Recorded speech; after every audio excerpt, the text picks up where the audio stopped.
think of the idea of adopting elderly people whose children have died as parents or grandparents, much the same way we adopt children whose parents have died as our own.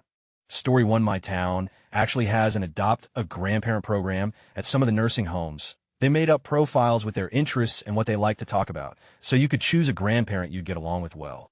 Story 2, this reminds me of the programs where kindergartens take the children into aged care facilities and the children pick a buddy, and then write letters, draw pictures, and visit their buddy. Story 3, there is actually a program that kind of meets this need. Where I live, people can sign up for a rented grandparent. It allows families that have no living grandparents or no or limited contact with the grandparents to have grandparents in their life.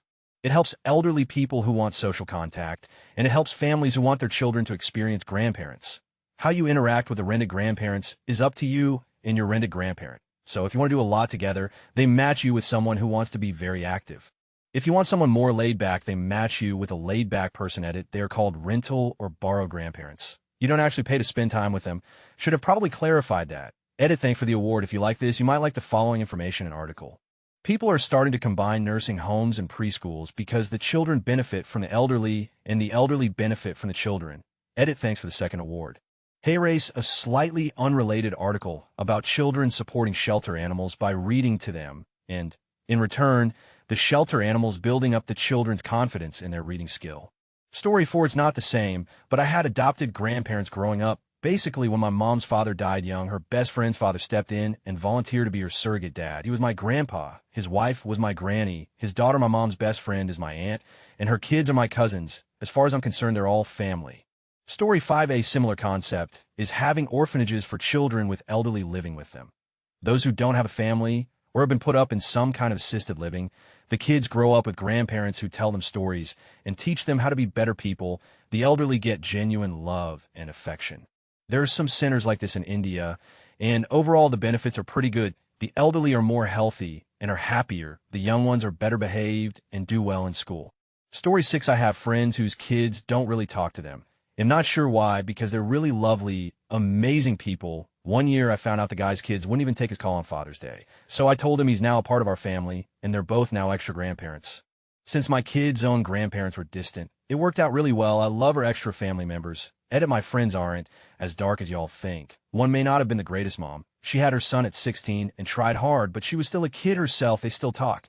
Her husband was in a pretty acrimonious divorce as his ex turned the kids against him. JFC. Story 7, I think it's lovely. Majority of my parents' friends are child-free, and I've done something similar. I visit a lot of them and send them packages. It's always nice to have more great people in your life. Story 8, I did this as a young girl. 8, my last Nana died, and I was upset that I didn't have a Naba. One day, while visiting family friend, my mom and dad said I should ask her if she could be my Nana. She said yes, even though she had her own grandchildren. We did lots together when I was a child. Cooking, art, gardening, etc.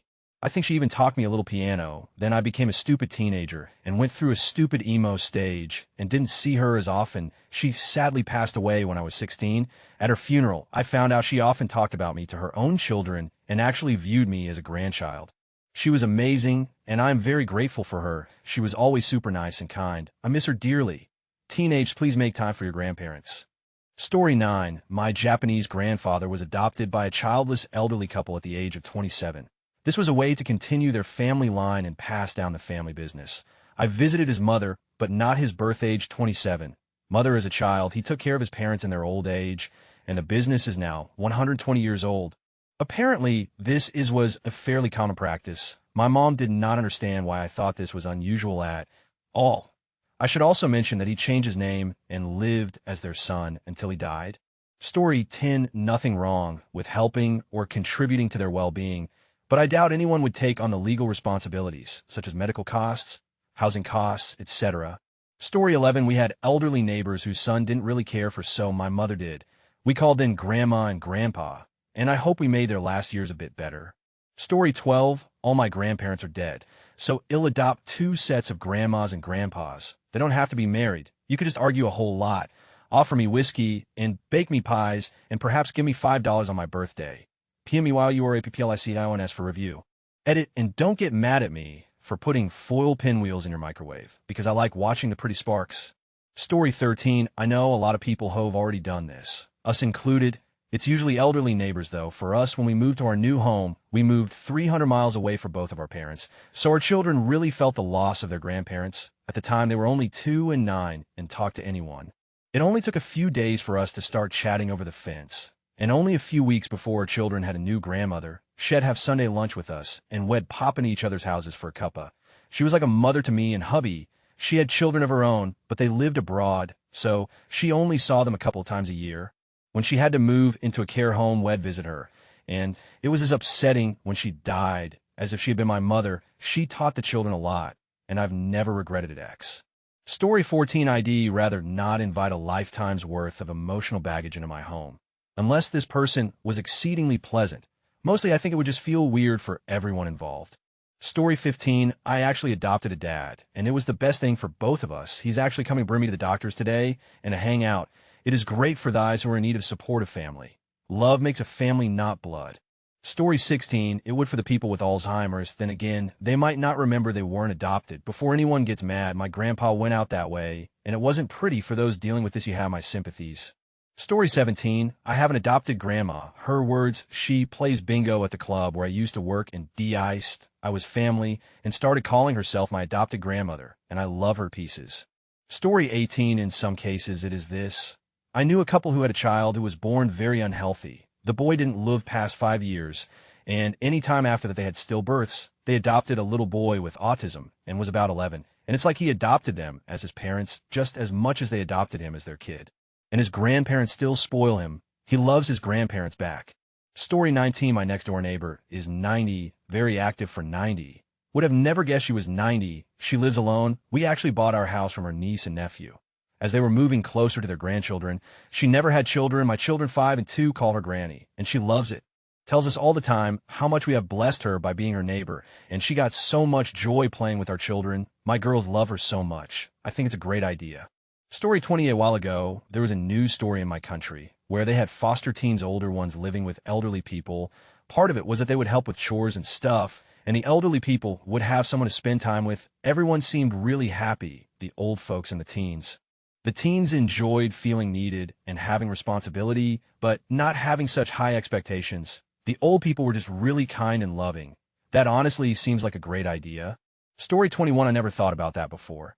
It would be wonderful as someone who has never had a family before or neglected or dishonored due to their gender choice or sexuality might finally get someone to love them and can take care of each other. However, the elderly might face several challenges similar to the difficulties that orphans face. Story 22. I adopted my next-door neighbor. Her entire family lived far away, and we love her, helped her, and made it so she could stay in her home until she died at 92. I miss her a lot. She was chill and fun. Story 23. Became pals with an elderly neighbor with no close family. He confessed feelings for me, 50-year age gap, and still sent me letters in the mail. Thought I cut off all contact with him. You're not doing that again. Story 24. Garbage. Help them instead. Volunteering is a good start. Adopting them is not. Having your child die is something way worse than having a parent or a loved one die. The biggest nightmare for a parent is to die after their children. There's absolutely nothing that could even compare to that. Someone could never even try to replace someone as important as a child. So, instead of being a replacement son or daughter, try being a help to them instead. Story 25. My family moved house when I was 8. There was a kind older lady at the new church who had arthritis and a sweet old King Charles Spaniel that she struggled to take out. She needed help walking him, so I would go round and help with shopping and dog walks. I always said she was my adopted grandma. She taught me how to 10-pin bowl. She would take me and the dog out to the countryside for long walks. As a city kid, it was amazing she never had children of her own. So I think in a way I was like her child or grandchild. She passed away this morning, and I hadn't seen her in a few years. Tell your loved ones you love them. Life is short, but I have amazing memories. Story 26. Where I live, there's a rentmas service, essentially parents who can't stay home with their sick children or something like that and don't have anyone to watch them can rent a grandma. It's all elderly women who don't have much to do anymore and like playing with children. Also, a family always gets the same 1 or 2 grandmas, so the kids can get used to them. Story 27. It's an honorable thing to do and the right thing to do. They have a lot of knowledge and wisdom they can impart on you, and you have a lot to offer them. It's a beautiful relationship that is beneficial for both of you. Old people are often left alone. Their siblings and friends and parents die. They outlive their dogs. As you get older, everyone dies. All that's left is your kids, And if they die, well, I can't imagine such tragedy because I've never had kids. I'm not old yet, but it must get lonely after all that, especially for introverts. And there's ways you can be helpful to them and of good service. The eye and ears become weak with age. Some get aliments, and they need help just bending down and doing normal things. Also, if you're a Christian, there's scripture in the Bible that supports it. The Lord says to look after the orphan and the widow, and even though this is a little different, I think it's in the same vein. It's a very similar concept. And the Lord will look upon you with favor and bless you. I would be honored and privileged to develop such a relationship with an elderly person. Story 28, sweet idea. Now combine, pair orphans and orphaned parents who do not know each other and force them by law to be family. Who cares if they like each other? No, make that a law too. They must love each other or extermination. Story 29, loneliness kills. I'm a nurse in a nursing home made up mostly of veterans. A few residents have only a friend or old neighbor to check up on them. Some of them have been friends for years and continue to visit after they're put in a nursing home. It's nice to see these relationships because there are so many others who have no one. Unfortunately, COVID has made it difficult for them. Being unable to have visitors takes a toll. Story 30, some friends of mine have sort of done this. They lived next door to a wonderful lady who is getting on in years. She has no kids or close family. So they became really close, and when they decided to move to one of their home country, they actually took her with them. They weren't lacking parental figures in their own lives. Just had an amazing bond. She's kind of like a zany great aunt to them, and they're super happy being together like that. It's so nice to see. Story 31, my grandparents do the opposite. My parents are much younger than most of my friends' parents. So many of my friends don't have any living grandparents. My grandparents live a mile away from me. They're granny and grandpa to every single one of my friends, and I absolutely adore them for it. Story 32, as a kid, I had several adopted grandparents. Our church was small and mostly consisted of elderly people. My great-grandmother always had 2 pots of coffee on and had many elderly visitors. There were many people at each place who simply didn't have any young grandchildren anymore, but didn't have family close by. So we got pretty close with them. Now, I'm grown with 2 kids. My kids have adopted our neighbor as a grandma and sit and visit in the front lawn, help carry her groceries to the house, and help tend the garden. My kids have a lot of grandparents who we see often, but she doesn't have kids close by. I love that my kids saw someone struggling with groceries and ran to help, starting a great new relationship in the process. Story 33, I have no grandparents left, and I have done this with the local old friars at a nearby convent. I absolutely adore them, and the feeling is great. Some have family, but most don't. I don't see why they shouldn't. It's funny because I'm not Catholic, but I just smile and nod because those are just details. Story 34, I think it is a great thing to adopt these people into yours and my lives. Most of them don't have any living relatives left, so I think they would really appreciate it. Story 35, I'm aware about an organization who adopt children whose parents have been lost in natural calamities and homeless. The organization is founded and based in India, and it's called The Art of Living. It is run by a spiritual leader, Sri Sri Ravi Shankar. They're doing an amazing job by providing these children with shelter, food, clothes, and mainly education. People from all around the world could donate too. Story 36, my coworker's family has done this, and the man's family isn't dead. They're just terrible. He's an elderly man who would work out at the same gym as her husband. The older man disappeared from the gym for a while, and when he came back, he told his gym buddies about how he had been sick. Apparently, more of the story included how his kids are not great people. One is on drugs, and the other is neglectful, and his time while ill was made worse because they aren't helpful. My coworker's husband took an interest to that and started listening closer to stories about this guy's situation after that. It's very fortunate that he did, because this guy wound up going downhill health-wise fast in the 6 years since she's been giving us updates on Uncle Phil name changed. But her young kids refer to this man as their uncle now. Uncle Phil has seen some rough spirals. At one point, his kidneys were not doing well at all, and at this point, he is in a care facility. Thanks to my coworker's family, and not his own, instances of this man's biological children stepping in that time have repeatedly involved them trying to steal things from his house and snake money away from him. Her husband now has power of attorney for Uncle Phil. I don't know to what extent, and their family has consistently made sure he is receiving proper care. Who knows how long the guy's left, but at least he can be sure he's got 2 people with 2 cute kids who call him family and treat him with respect. Story 37, on one condition. By law, you and anyone affiliated with you are now ineligible for their inheritance. Don't want people to start farming the elderly. Story 38, so my dad owned a body shop, and on the land was a house that we never saw anyone come out of. My mom got really curious and went to go check it out one day. She knocked on the door, and this tall, half-deaf old white man, who pretty much looked like the dude from the Six Flags but cooler, came out and hugged my mom, which startled my mom. But she hugged back like it was natural. He wore a white long sleeve button-up and black suspenders, black shoes, and black slacks, well, more like Dickies pants.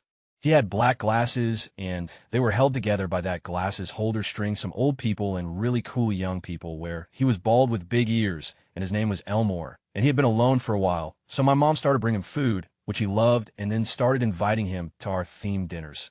Then finally, right when my sister was born like 2 years later, he moved in with us, and we all called him Grandpop, except my mom, who called him Dad because she never had one. He was the greatest man I've ever met, and to everyone, my only grandfather, because my own either didn't exist or died before I was born. I highly recommend this to anyone. Adopt a grandparent, man. It's so worth it. That man taught me so much about life and how to be a good person. We're Dominican, well, my mom's Puerto Rican, but I was born in DR, which makes me an immigrant, and that was so difficult to manage living in Florida. White people can be racist AF. He was like a protector when it came to that, as we got older, which I'm so grateful for. He was a golden old man, just kind and loving and smart AF. Elmore, rest in peace, Grandpop. You perfect newspaper and bow-smelling old man, I miss you. This post made me think about him more than I have this past year, and I feel the feels now. Guinness World Records.com says the oldest adopted person is Mary Banks Smithby. March 5th, 1939, USA, who is aged 76 years, 96 days, when she was officially adopted by Muriel Banks Clayton, USA, in Dallas, Texas, USA. On June 9th, 2015, Muriel was 92 if you were in the U.S. You can find a brief table of adoption requirements about halfway down this page. The table only sometimes lists a requirement for the adopting person to be older than the adopted person, but I have no clue if that is an oversight in some cases or whether those states truly don't care about that. As someone who never had kids and has reached early grandparent age, I have occasionally pondered the idea of adopting someone who is already a parent. Story 39, yes, treatment of elderly parents is hybrid in our culture makes me think of that movie Into the Wild. The nice old man asks if he could adopt the main character before he ventures off to Alaska. I think his response was like, let's talk about it next year or something. Really sad. Story 40, as long as they aren't living with me, because I don't like taking care of people. But I never had grandparents, so I can't even relate to all those people who had them and miss them. Others can do whatever. Story 41, if they remember their dead children, then I don't think you could replace them with children. But if they have dementia and have completely forgotten about them, then they're just lonely, and then that's fine. Story 42, I saw somewhere, or the idea that daycares could be ran with assisted living so that the elderly can connect with the youth and offer help and guidance. I'm certain there are problems that may arise that I don't know of. Story 43, I think this could potentially leave some vulnerable people open to being exploited in various ways. I think in an ideal world it would be amazing, but sadly we live in a broken world. Story 44, it's a great idea, but you should always make sure that if you already have grandparents, to keep the newly adopted ones in a separate room so they can smell each other through the door and get used to each other's scent. Story 45, no. Why would you adopt those that didn't adopt and chose to have children themselves? That's as backwards as it gets. Adopted is perhaps the wrong word, but grandma to my entire generation of relatives was a very nice woman who had lived down the road from my grandparents' farm when our parents were kids. She had no children of her own, and her husband died at about the same time that my biological grandma did. So on her deathbed, my bio-grandma essentially nominated the neighbor to take her place. The neighbor had no other close family, and she didn't want to leave us kids without a grandma. My dad's mother died in the 1960s, long before any of us were born, so she informally, in a legal sense, became a part of the family as a way to fill both holes. To us kids, this was seamless, since none of us were old enough to actually remember our real grandmother. Our adopted grandma was just grandma, and we knew that we had a different grandma who had died. It didn't occur to us that the arrangement was a bit unusual until we got older. My grandma also lived alone, but in the same neighborhood as most of the rest of us into her 100s, and later in life my mom and her siblings gave support to her in the same way that someone might do for a parent. My mother even had power of attorney and managed all of her finances once it got to the point that she no longer could due to blindness and an inability to write in her final few years. She stayed remarkably lucid all the way up until her death at age 106, so it was a very complete arrangement. Story 46, it's actually something I did, or rather am actively doing. Me and my best friend, we swore a brotherly oath. In 2012 he died in a freak accident. Today we live together with his mom for 5 years now, who hasn't any close living relatives. Though she doesn't call me son when she needs to, she refers to me and my wife as children-in-law. She is a grandmother to my children. Add their grandchildren to her in all respects. Story 47, I suspect Opie runs a telemarketing scam and is looking for a new way to fleece old people by tricking them into writing them into their wills. But Story 48, my mother worked at a nursing home for 13 years. So when she couldn't afford a babysitter, she'd take us along, and I would stay in this one woman's room the whole day. I don't know if she ever got any visitors, but I know that she liked the pictures I drew for her. Story 49, call your grandparents. Everyone is someone who's very close to my grandma. I know a lot of elderly people feel forgotten, stressed out, and ignored by today's fast times. It feels like death is the only thing waiting for you anymore, and it can be so incredibly lonely when everyone else is busy living their own lives. Even if your grandparents nag a bit, they will be happy to know you were thinking of them. Trust me, it can mean the world to know someone still cares. Mandatory edit, of course, if you and your grandparents are on good terms. This is a stranger on the internet sharing a reminder, not forcing you to talk to someone you may not like. Story 50, not exactly what you were asking, but makes me think of a really weird point that bothers me about society. I always thought it was silly that I can go meet a random stranger at the bar, legally marry her, add her to my insurance, and never speak to her the rest of my life while she still has benefits. But I can't add my parents to my insurance, even though I was on theirs for over 20 years, or my siblings, or my best friend of over a decade. Story 51. There is a Swedish movie called Can You Whistle Johanna that is about this. A kid who doesn't have grandparents gets convinced by a friend to go into a home for the elderly and just pick a grandpa. Pretty nice feel-good movie that has become a Christmas classic in Sweden. Story 52. This will probably get buried, but I love this idea. I didn't do this officially, but through some program I got matched to an older man. This program was supposed to end in June, and I had to visit him about 3 hours every week. Then COVID came, and this poor man didn't have any social network, so I started to bring him groceries every week, spending more and more time with him. He's constantly telling me all kinds of stories about his past, about his children, most of whom died by now, hence the very small social network about things he's hearing on the radio. I definitely consider him my adopted grandparent, and he loves me as well. I think this is such a good initiative, especially since COVID really made issues such as loneliness with elderly people worse. This man can barely do his own groceries, so if I can help him do that, I wouldn't hesitate. He's definitely relying on my buy now, so I hope we'll be able to help him for as long as he lives. Story 53. This is probably going to be hidden away somewhere in the comments, but I'm all for this. When I was 12 to 14, I basically adopted my friend's great-grandmother as my own, since she lived down the street, and he lived an hour away. On the way from school every day, I would go by and hang out with her for a couple of hours. We'd chat, have tea, she'd tell me stories. She was a Holocaust survivor. I still miss her. She passed in 2008 of old age.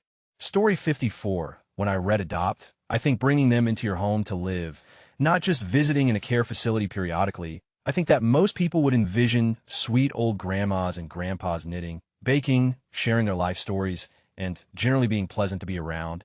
I think the reality would be that many of the greatest silent and baby boomer generations would be miserable to be around in that context. Those generations are already extremely entitled and demanding, and now they've lost their family and sense of purpose. They're not going to change the way they act. They'll be quick to remind you of how tough they had it, or that's just how things were as an excuse or to shame you. Story 55, be ready to commit fully to that.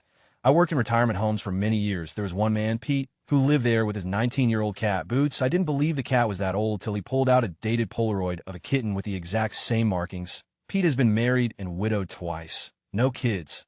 No nieces, nephews. Nobody. I worked in the kitchen. He would come up for coffee and a cookie and chat every morning.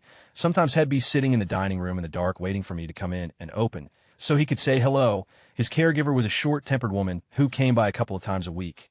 She has promised him she would take him to visit his wife's grave dozens of times, but hadn't done it since the woman was buried. It was a 35-minute drive, so I took him one day. The facility had a bus to take folks to appointments, Walmart, and field trips, depending on what day of the week it was. If he ran out of cat food or Stetson cologne that he always used way too much of, he had no way to get to the store, so I would take him after work. Side note, on one occasion he shoplifted cologne. I was like, dude, no, if you need extra cash, just ask. What started as me just trying to be a helpful friend to someone that needed one quickly turned into him calling me at 5 a.m. every morning to say hello and good morning, demanding that I come by because he needs this and that, and I had made a promise even after I quit working there. We're talking easily 30 phone calls throughout the day. I was already going through a divorce, new job. unsure of where I was going to live. And one day, I just couldn't anymore. I just wanted to be kind and helpful, and he just wanted everything from me all the time. I asked him to stop calling me. He wouldn't block his number. He'd call me from another one. I had to change my phone number. I quit driving on that road to get anywhere in case he was sitting outside watching often. I felt bad, but I had no time or energy left for myself, and my life was falling apart at the time. Story 56, I for one think it's really sweet. When I was about 10, this was the case with our elderly neighbors across the street. Their children are long moved, and I am not sure how often they visited, if at all, unfortunately. I stopped by a few days a week after school. I don't think they had any grandchildren, as most neighborhood kids would call them Gramps, and that seemed to make them pretty happy. Gram would always have the most elaborate Christmas village aromas. She would be so proud to show it off. I really hope having a bunch of surrogate grandchildren helped them stay happy in their golden years. I miss them. Story 57, I've done this before. My friend Dave didn't have kids, and his wife didn't remember him. He was a Vietnam vet and a total. In college, I was a bartender at the VFW, and I used to take him to dinner on Sundays. He would always tell a different story for fun, like I was his girlfriend or his gold-digging young wife. He was hilarious and such a good friend. Anyway, when he died, I felt like I was ripped in half. I guess I just didn't know if I could ever do it again. I still don't, but at least one lonely old guy got to get out of the house and have some fun while he could. Story 58, honestly, this would be great. I am an attorney, and I do 95 guardianship cases for disabled adults. Most of the cases are 80 to 90-year-old people who just want to remain in their home, but can't because of their mental and physical issues. They can't afford care at home, and they have no one to look after them. So they have no choice but to go to a facility. Other than this adopting, I would love to see in-home nursing care be 100 covered by insurance, so everyone can age in place, not just the rich. Story 59, ID like that some days. My own grandparents are all gone, and now that I'm older, I kind of miss the idea of loving, talkative grandparents. Mine weren't that great, would love to try again. Story 60, how about we fund proper elder care, instead of expecting busy people trying to build their own lives in this hellscape, with little time to themselves, to spend what little time they have to themselves doing more work, because we can't get off our asses and fund the systems in place designed to take care of these needs.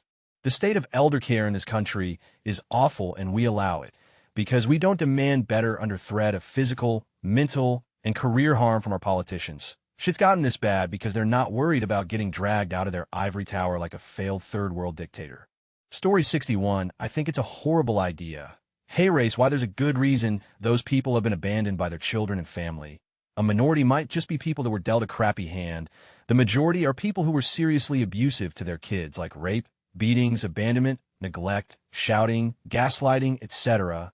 Now that their kids are grown, they want nothing to do with them. They burned every bridge with anyone that got close to them. Now they're alone. You're not going to teach them to be better people in a year or two. Their brains are hardened. Even if you did, they won't live long enough to make an impact on their communities, which defeats one of the primary reasons for teaching others humanity. Old people have had their run at life. I used to think it was messed up that kids abandoned their parents when the parents got old. Now I know. I know because I admitted to myself everything they did and remembered everything else. Leave those old people alone. They earned their last days of isolation. Story 62. I have two sets of old folks outside of my parents. They're almost as important to me as my actual parents because of the influence they had on my life. For that, my kids will have a grandma and grandpa from both parents, plus a papa and Lola, and Opa and Oma. These are people I got to choose as family. Story 63, I love the idea of having preschools, kindergartens in the same buildings as assisted living facilities and nursing homes.